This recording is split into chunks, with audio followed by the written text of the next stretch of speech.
So welcome to this video. Today we're in the middle of Valencia, Spain, and I got this little meeting space for us in the next, couple of hours, so I can talk to you about something that I'm extremely passionate about. It's AI, of course, but more specifically, it is LLMs, or large language models. So if you don't know what that is, we're going to be taking a deep dive into the most popular large language models, and I'm going to give you my opinion on which one's the best for you to pick and what are each of their strengths. So let's get right to that.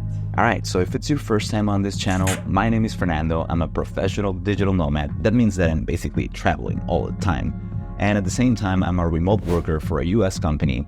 Most of the time, I try to teach you guys everything I know about productive remote working, whether that's hacks or new tools like AI, and at the same time show a little bit of my life as a nomad so you can get an image of how does it feel to really travel full time, and it can be tiring sometimes.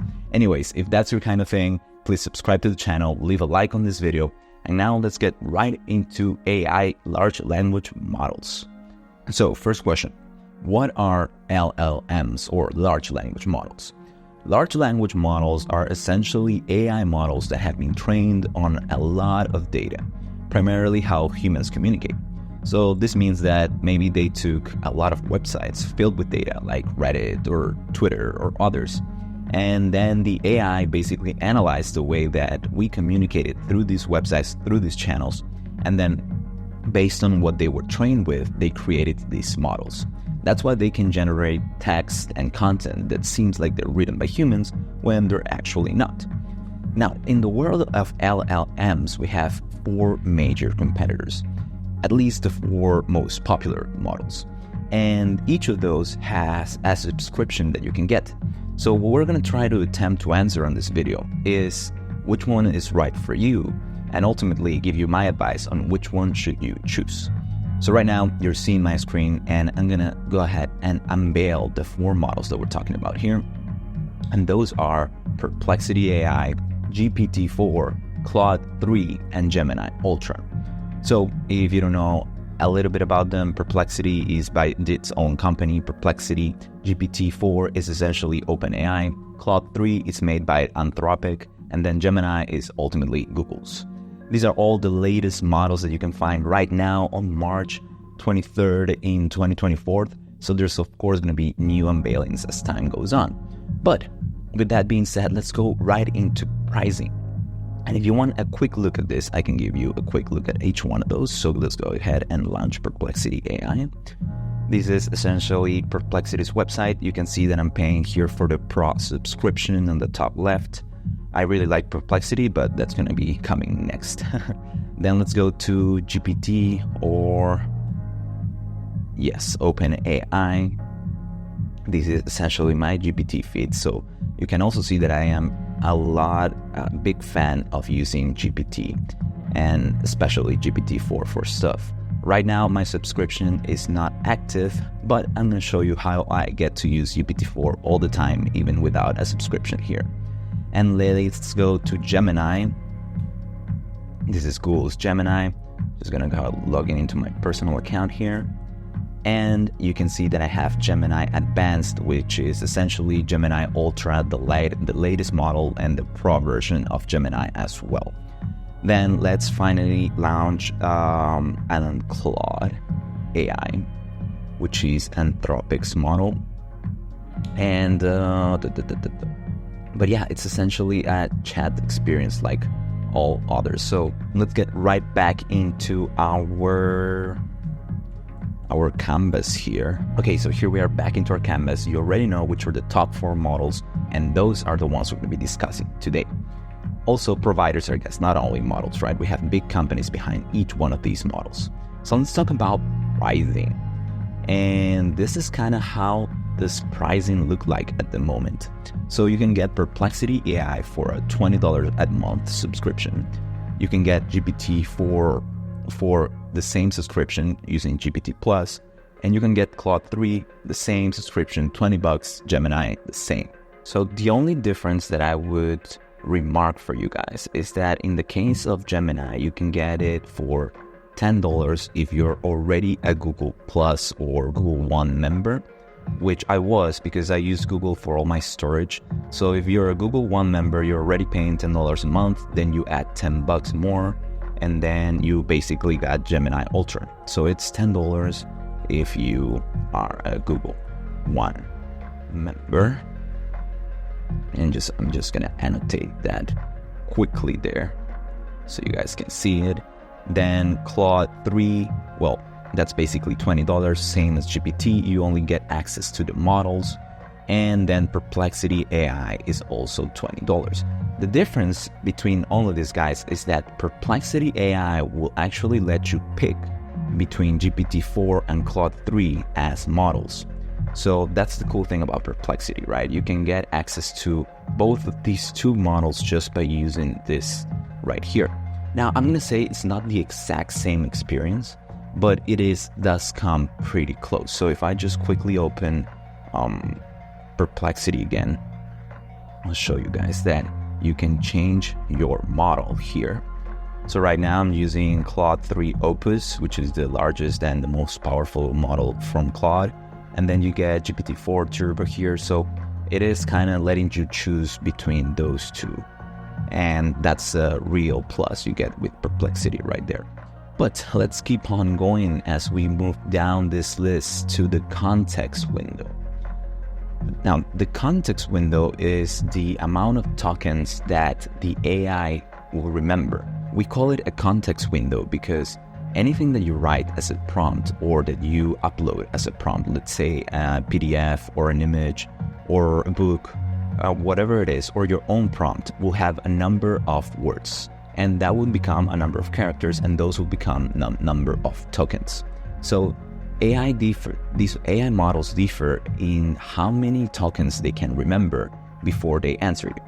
So for example, we have GPT-4 with 120,000 tokens, the same with Gemini Ultra at the moment, and then Claude 3, which has 200,000 tokens. So that's the largest context window that you will find in any of these models at the time being. Then we have Perplexity AI, which I have already mentioned, will let you choose between GPT-4 and Claude 3 in terms of which AI model you want to use. So with that being said, does it matter? Most of the time it actually won't. And for most users, I would say it won't. Unless you really like to go into prompt engineering and creating these longer prompts or uploading examples of things like that, the context window should not be a major priority in your life. But let's keep on going with this as we go into best 4.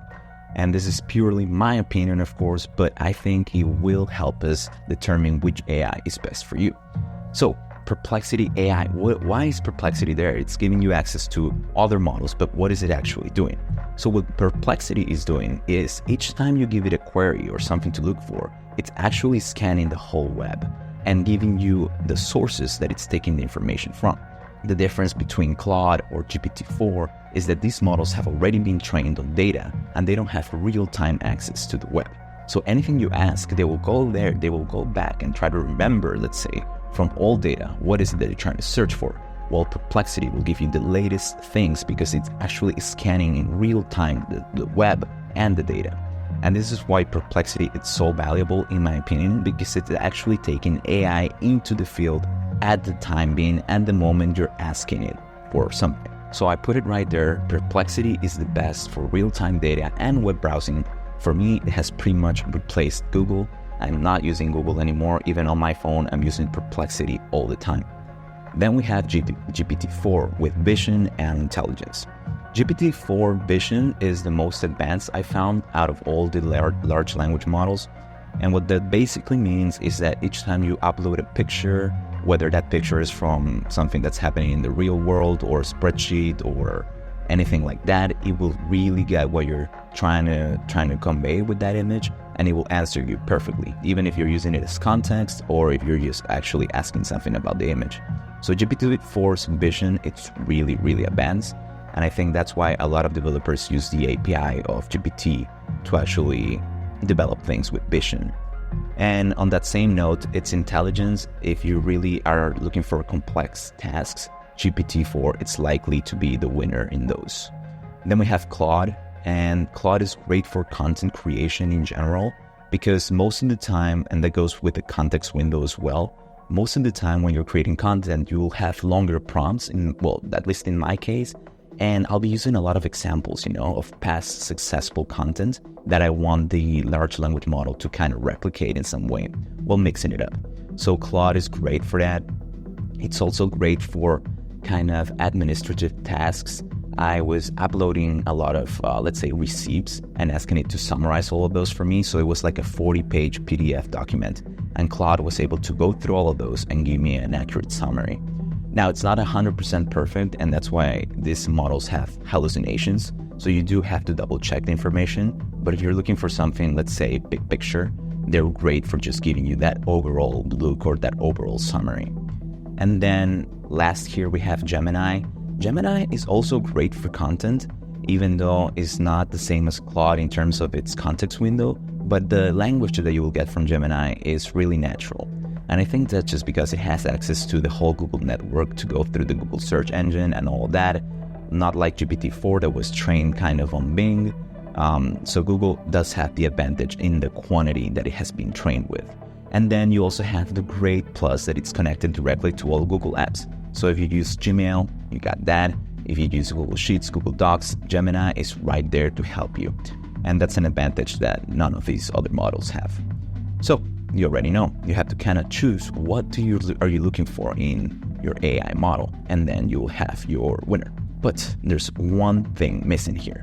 Wait, let's go for the coffee break for 1 second, and you can like the video meanwhile, So what's missing, it's the wildcards. And this is what I would like to call what the future holds in store for each of these models. So the wildcard for Perplexity, we already know. It's that you can choose the models that you like. You want to use Claude to upload big files? Sure. You want to use GPT-4? Okay, no problema. Of course, you don't get the same things from subscribing to those actual providers. Like, for instance, GPT will let you chat with voice with the GPT-4 model on your phone, which I love. And then Claude will have some other kind of things that you can tweak.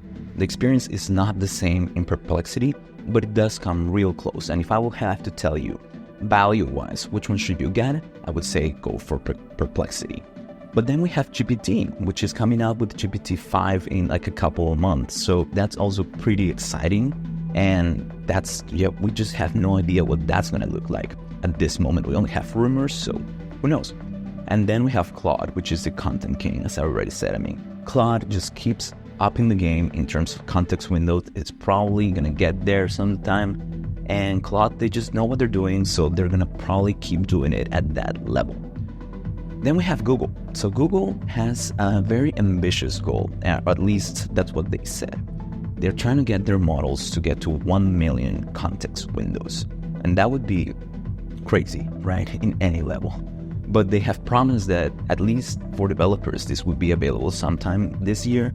So who knows if that happens, then it's going to transition to the paid subscribers. So that's also something to look out for on the coming year and whatever happens next. But finally, which one should you get? And this recommendation, it's a hard one. Of course, let's say you only want to spend $20 a month, then I would say get Perplexity AI. Unless you already have Google One, in that case, just get Gemini.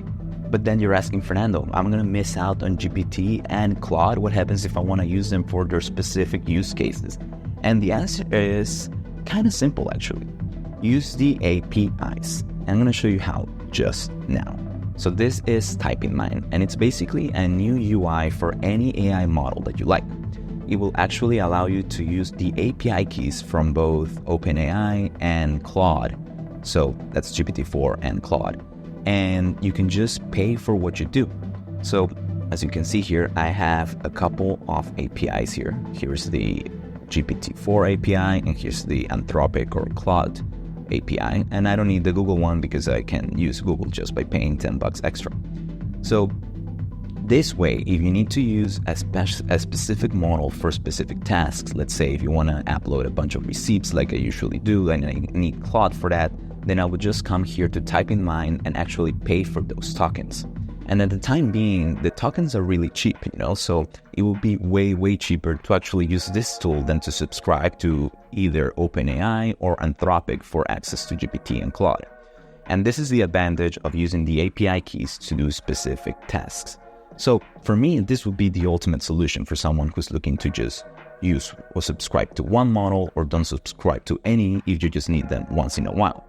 But if you're a regular user, then go ahead, either try Perplexity if you're willing to pay $20, and if you're a Google One member, then you can just pay $10 on top of that.